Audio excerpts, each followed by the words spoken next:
Hello to all. आज आइए देखते हैं कुछ हेल्दी स्नैक्स ऑप्शन जो कि तीनों मील्स के बीच में लिए जा सकते हैं।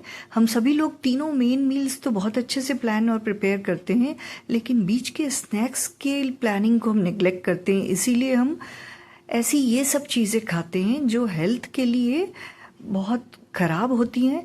तो आइए अब हम देखते हैं कुछ healthy options instead of these snacks.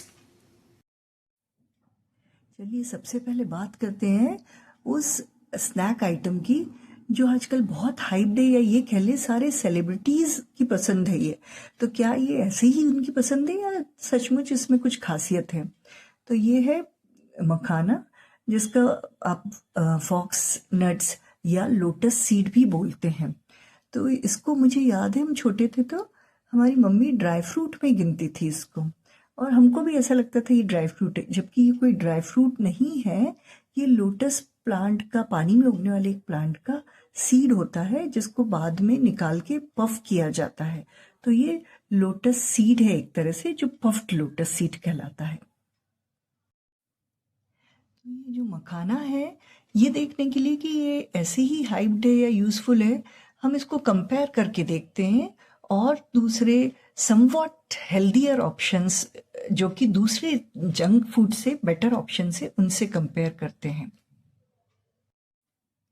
पहला कंपैरिजन हम कर रहे हैं इसका मेस कॉर्न से, जिसको कि पॉप करके हम पॉपकॉर्न बनाते हैं। ये mess corn, dried mess corn है। और दूसरा एक और कंपैरिजन हम करेंगे रोस्टेड चना से। डायरेक्टली रोस्टेड चना इसलिए लिया है कि ये इस फॉर्म में, प्लेन फॉर्म में अवेलेबल होता है। तो अब हम देखते हैं, सबसे पहले कॉस्ट वाइज बात करके देखते हैं हम। कॉस्ट वाइज इन तीनों में सबसे महंगा मखाना या लोटस सीड ही होता है। मुझे लगता है शायद इसीलिए बचपन में मम्मी इसको ड्राई फ्रूट्स, या हमने सुना था कि ये ड्राई फ्रूट्स हैं, जबकि ड्राई फ्रूट नहीं होता है। तो कॉस्ट इफेक्ट, ये दो चीज़ें कॉस्ट इफेक्टिव है, और एज कंपेयर्ड मखाना ही सबसे कॉस्टली होता है। अब इन तीनों की हम शेल्फ लाइफ की बात करते हैं। तो शेल्फ लाइफ के लिए हम मखाने की बात करें, ऐसा सब रिसर्चेस में सब जगह ऐसा बताया गया है कि मखाने की शेल्फ लाइफ इन दोनों के कंपैरिजन में कम होती है, अप्रोक्सीमेटली 3 to 6 months। लेकिन हम लोग सभी जो भी घर में रहते हैं उनको पता होगा कि अगर इसको एयर टाइट कंटेनर में नहीं रखेंगे तो 7 से 10 दिन में भी ये पूरा सॉगी या होके, इसका खुद का नेचर होता है मॉइस्चर अब्जॉर्ब करने का, तो ये खराब होने लगता है। शेल्फ लाइफ के हिसाब से अप्रोक्सीमेटली अगर इन सभी चीज़ों को एयर टाइट कंटेनर में रखा जाए तो अप्रोक्सीमेटली मखाने की 3 to 6 months शेल्फ लाइफ होगी, और मेज कॉर्न और रोस्टेड चना की 6 months से ज़्यादा बताई गई है। और क्योंकि हम लोग घर में बिफोर 6 months ही कंज्यूम कर लेते हैं, तो मेरा पर्सनल एक्सपीरियंस इस मामले में नहीं है।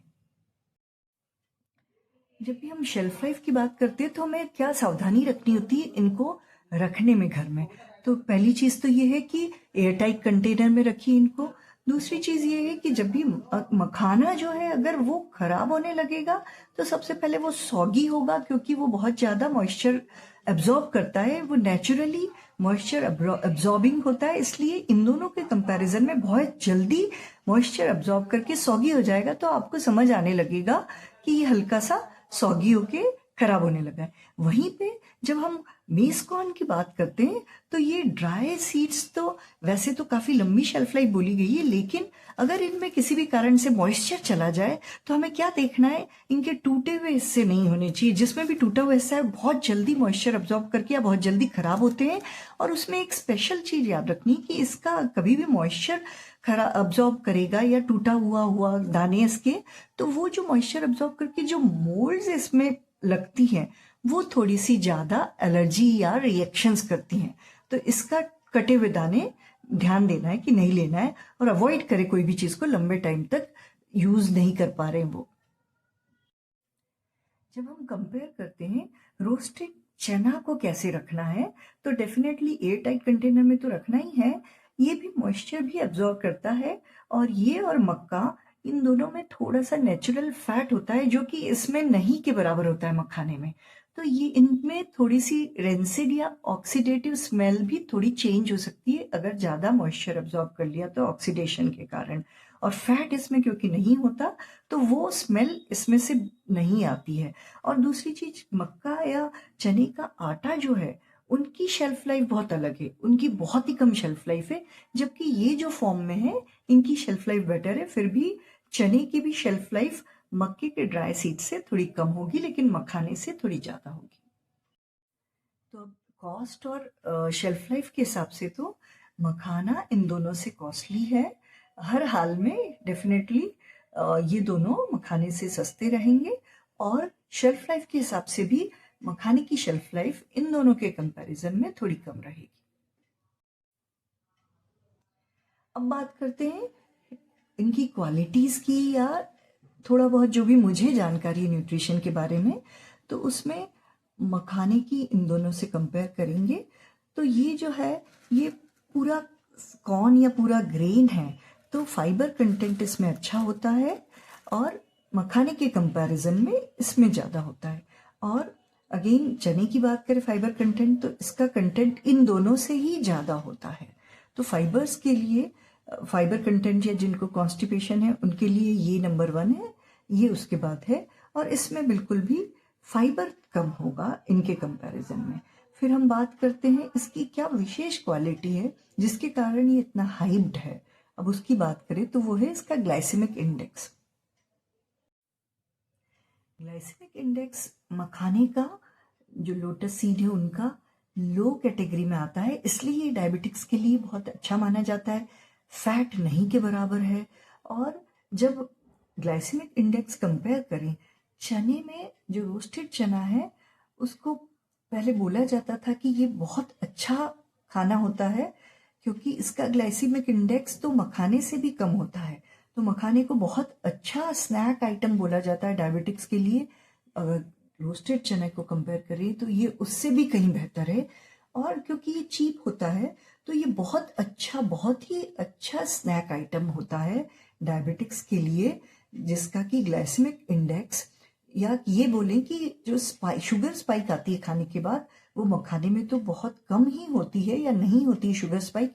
उसी तरह चने की स्थिति उससे और बेहतर होती है डायबिटिक्स के लिए। तो ये बहुत ही अच्छा स्नैक ऑप्शन है।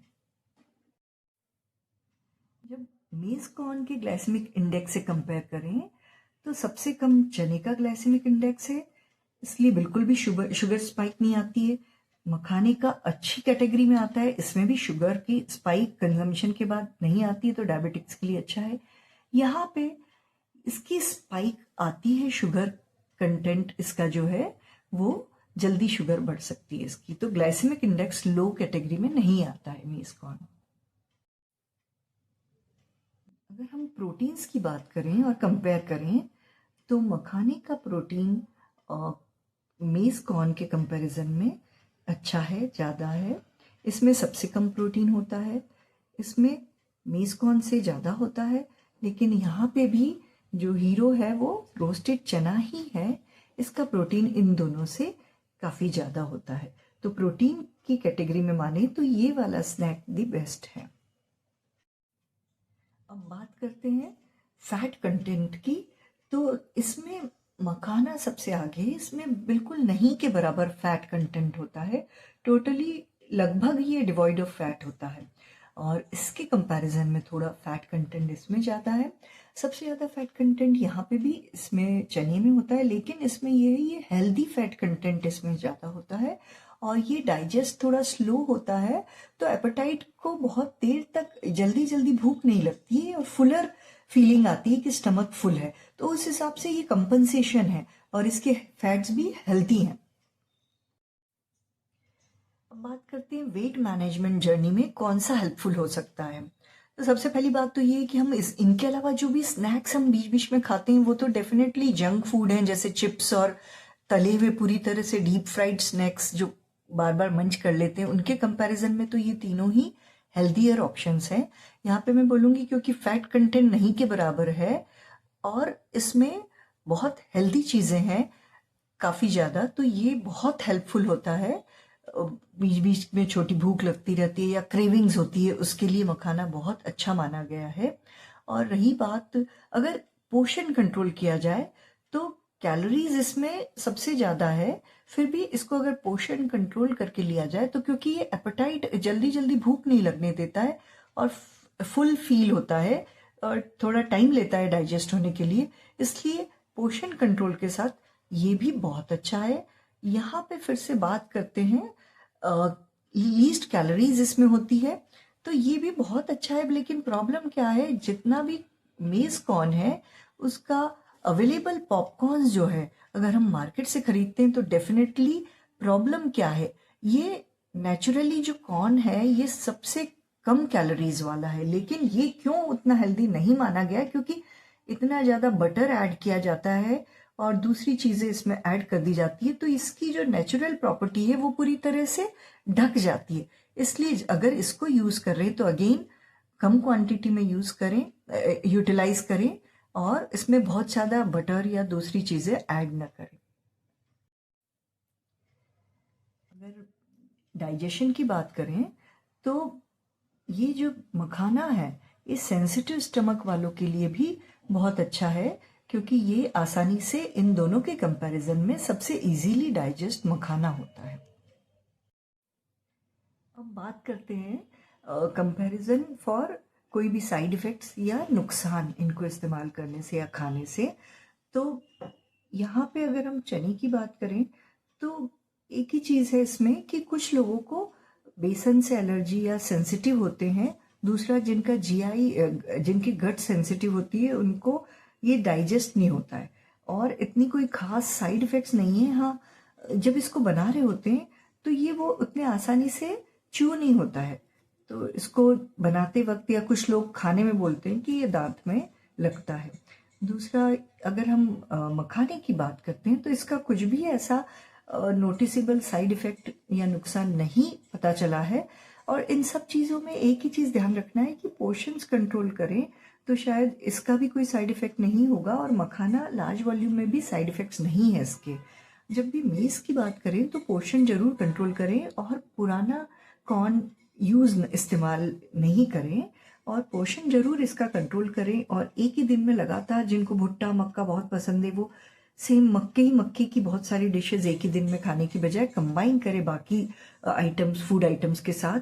अकेले नहीं खाएं इसको दिन भर, क्योंकि इसमें कुछ एसेंशियल अमीनो एसिड्स डेफिशिएंट होते हैं और कुछ को ये ब्लॉक करता है।